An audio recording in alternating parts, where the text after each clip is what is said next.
This is WHITEHOUSE here, reporting on yet another incident of the suppression of the free press. This time, it's of a U.S. Senator trying to get a journalist fired for asking him tough questions. I'm joined by the one and only Abby Martin of MediaRoots.org and RT.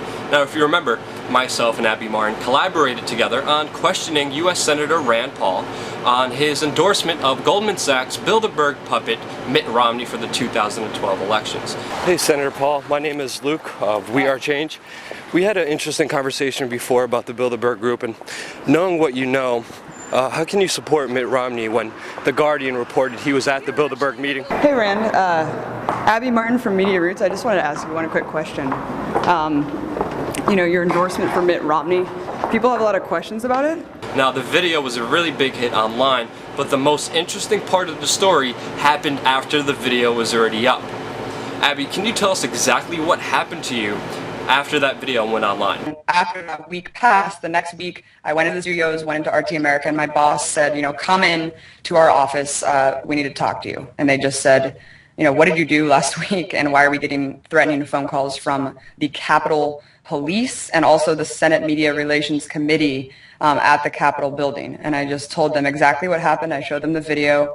I said that it was totally unaffiliated with RT America, and they said that this guy was calling them saying they're going to send the Capitol Police down there to arrest me, threatening to strip not only me of my press credentials, but everyone at the station of their press credentials.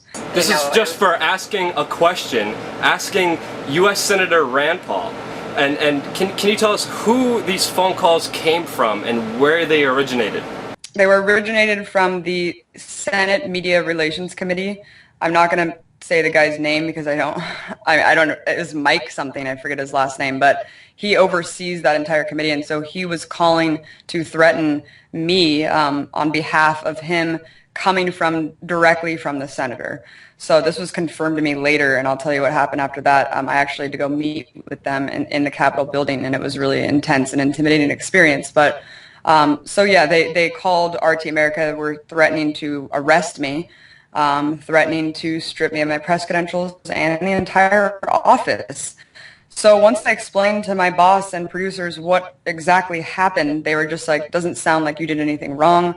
If I were you, I would definitely get a lawyer or just meet with him, because he kept following up saying that he wanted to meet me so he can hear my side of the story. And I didn't know how to respond. I didn't know if I should get like a lawyer involved. And so finally I just wrote him back and I said, all right, I'll meet with you. So I had to go to the Capitol building and meet with this guy in a small room, like an interrogation room. And it wasn't just him. It was the bureau chief of Al Jazeera, the bureau chief of CNN, Fox News, MSNBC. All these bureau chief heads sat at a table and just basically confronted me about what had happened and wanted to get my side of the story. They said, you know, did you sneak Luke in? Like, how did you get in there? And I was just like, no, we were registered independent press. All we did was go through the metal detector and just go in the Capitol building. I mean, no one even checked. It was like so lax. I mean, you remember what happened. We walked in there. We even told the woman at the front desk, we're here for this press event down the way. And she was just like, just go ahead. So I mean, or they weren't that lax when they found my cookies and water and all the snacks I had in my book bag and made me throw everything out, which made me a little bit mad. But people also need to know we were registered press inside the Senate building. We hold different press credentials because, Abby, you have a Senate press pass. I have different press passes that I won't mention or name, but I do have that magic piece of laminated piece of paper that grants me some access and leeway to get into different places. But we were registered for an event inside the Senate building. Nobody sneaked in. We walked in through security. We were walking towards the event. We saw Rand Paul, and we asked him a question. There's no other way to go around it. We have to ask these guys serious questions. The mainstream media doesn't do it.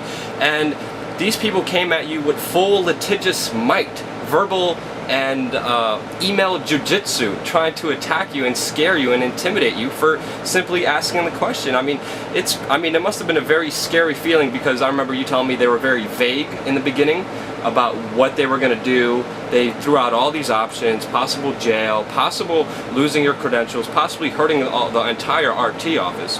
And just because they didn't pick on me shows you that they were looking for any reason to respond, any reason to try to intimidate and harass, and they found a reason. It was because you were working for RT. And that's the only reason they did this. It wasn't a threat. It wasn't nothing serious. They did it just to intimidate and scare you. It was very scary. It was very, very scary. I mean, I know I was in contact with you the whole time saying, what should I do? Should I come out with the story? The story's huge. I mean, Rand Paul is trying to get me stripped of my press credentials for what happened. I mean, that is insane. And fired or arrested for simply asking him a question. Yeah, and I remember telling my boss, I was just like, have him come arrest me. I mean, this is outrageous. This is completely unfounded. And as we know now, there was no charge that they could really do. It was totally baseless. It was completely empty threats, very underhanded intimidation tactics against journalism. You know, DC is just really scary like that. Like I just had no idea that that would happen for what we did. I mean, if we went up to Rand Paul and we were just like, hey man, we really like you. Thank you for what you do.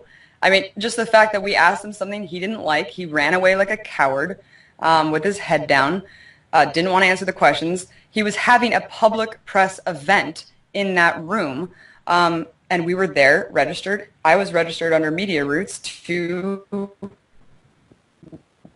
ask him questions. I mean, that's why we were there. That's why he was having a public press event there for the Freedom Conference, and that's why we went there. So yeah, it was just really, really intense, really scary, intimidating.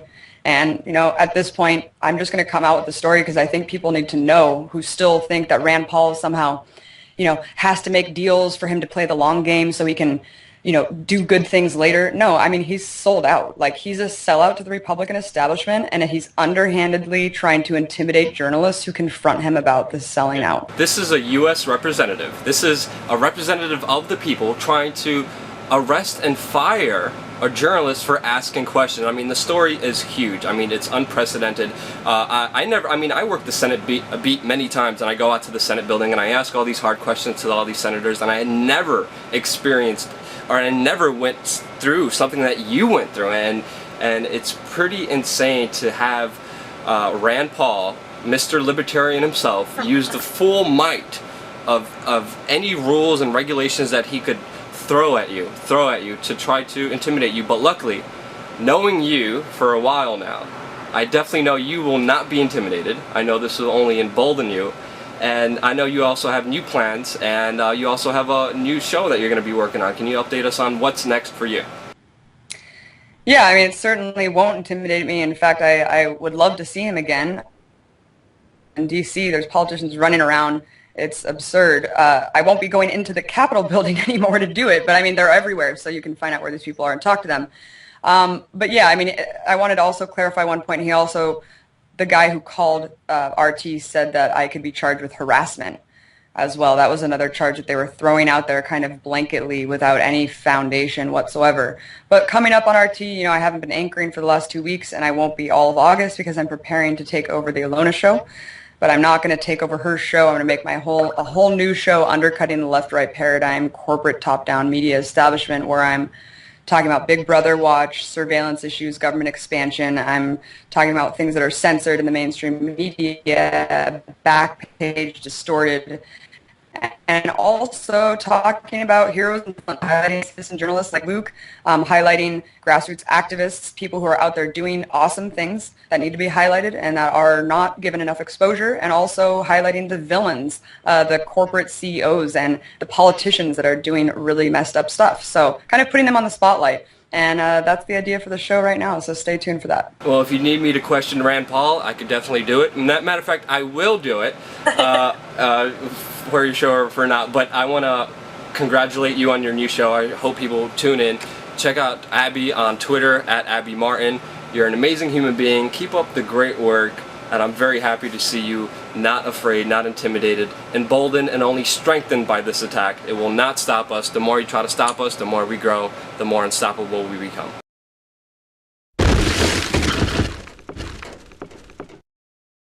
Hey Rand, Abby Martin from Media Roots. I just wanted to ask you one quick question.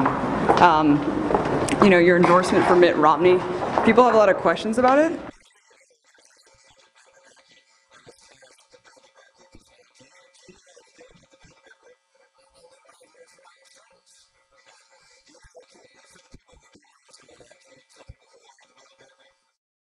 Anything else we didn't get into that you want to get into, Abby? Yeah, I mean, when the corporate media doesn't ask these questions, then who else can? And when people say this is ambush journalism, that's unfounded as well, because people who are like, oh, how come you couldn't get a meeting with him? He said that he'd have a meeting with you. They don't have meetings with people who are not already totally funded by the top-down establishment. I mean, that just doesn't happen. So sometimes they need to be confronted and about legitimate things. I mean, that's just the way it has to happen. And yeah, just once again, you know, the people who say, get an appointment, this is ridiculous, why would he answer you, and you're confirmed, da, da, da. Well, he was happy to talk to Luke before about Bilderberg, you know, before he was in the establishment.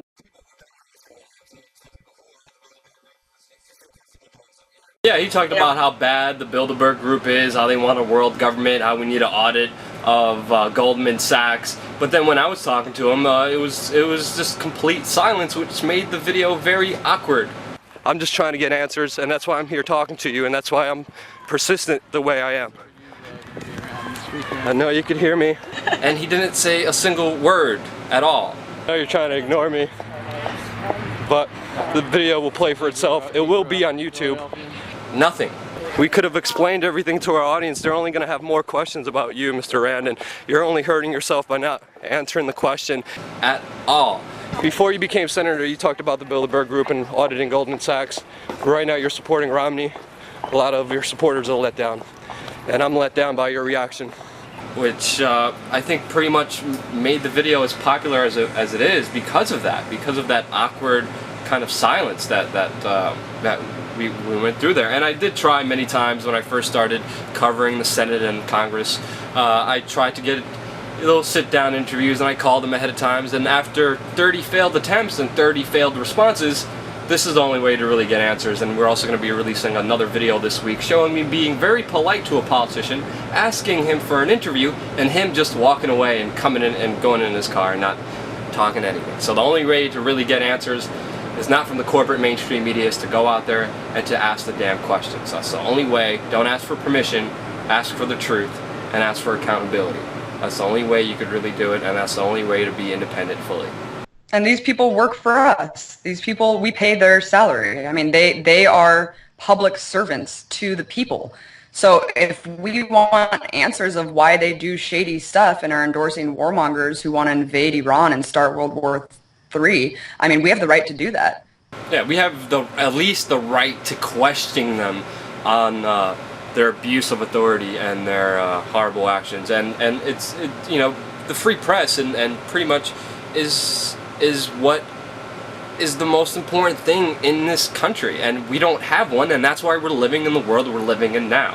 And I applaud people like yourself, Abby, and other brave independent journalists out there who are willing to take the risk, who are willing to face arrest, persecution, for just asking the right questions. And I appreciate your guts, and I know you're going to continue on an amazing journey. You got a great career ahead of you, and full speed ahead.